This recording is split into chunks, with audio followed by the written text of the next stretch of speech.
Rebecca Harlow.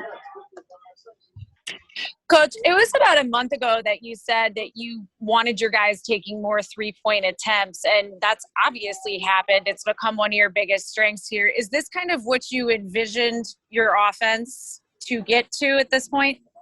Yeah, I thought the big thing was Julius adding the three to his game, but we wanted everyone to improve in that area and then to also be unselfish. So it's important to move the ball, hit the paint, and then make your rim read, and then make sure you're hitting the open man and trusting the pass.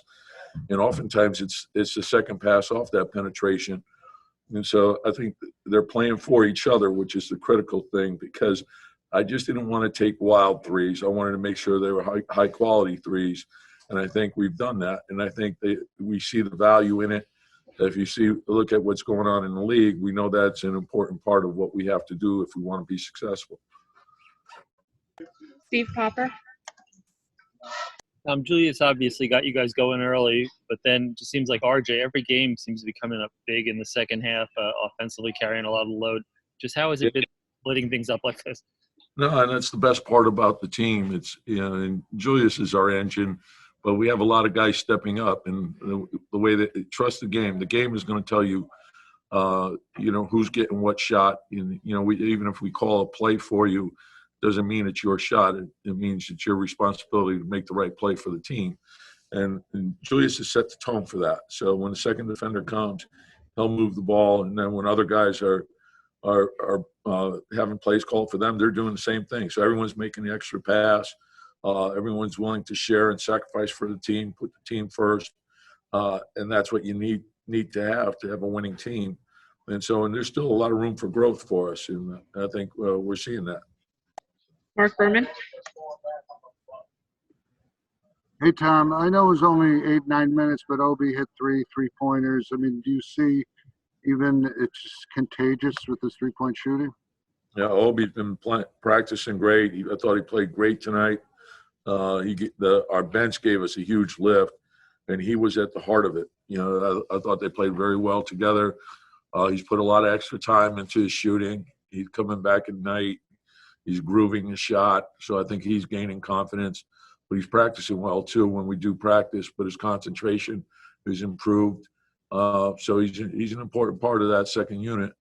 And when they can go in and give us a lift like they did today, that's huge for us.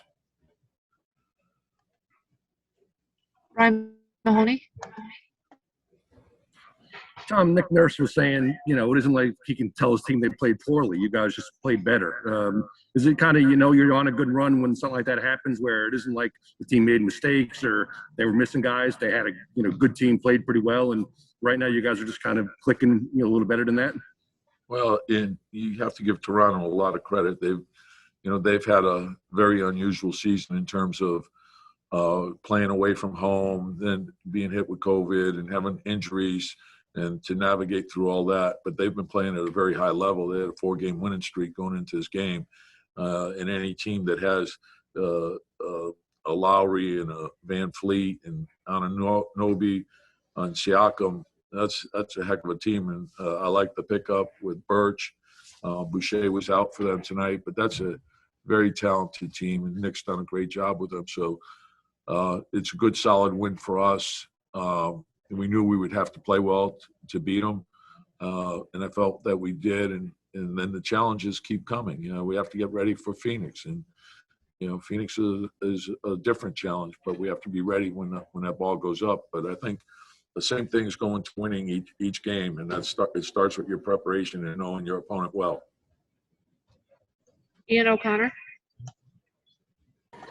Tom, you've talked obviously a lot about Randle's work ethic this season. Has that had a tangible impact on his teammates? And if so, how has that manifested itself in your play? Yeah, and no question about it. It's, it always starts with your best players. And if they work like that, it sets the tone for the team. And so he's relentless. And it's not an accident that he's having the type of season that he's having. His commitment, I could see it from the first day I met him, just looking at the type of conditioning he had and how committed he was to turning this thing around. And so You know, I could recall back in the 90s when I first arrived here as an assistant. The thing that blew me away was Patrick Ewing was every morning in the off season. He was the first guy in the building and worked like crazy and got himself ready. And the rest of the team did the same. And, you know, I think that's leadership. It's not, you know, what you say, it's what you do. And when you see an example like that, it gives you confidence and gives the team confidence. Last question, Steph Bondy. Hey, Tom, you guys are 21-10 at home. I know that was a goal of you guys to take home court advantage and run with it. I mean, what's been the key there? And it was a goal right from the beginning of the season. You know, we wanted to build winning habits and we wanted to establish a winning record at home and take care of home court. And so I think understanding what goes into that each and every day is important. And you can't take shortcuts. There's no shortcuts for this. You have to be willing to make a commitment. You have to be willing to sacrifice. You have to be willing to put the team first. We know we have great fans here, and we're trying to give them something to be proud of. Thank you, Coach.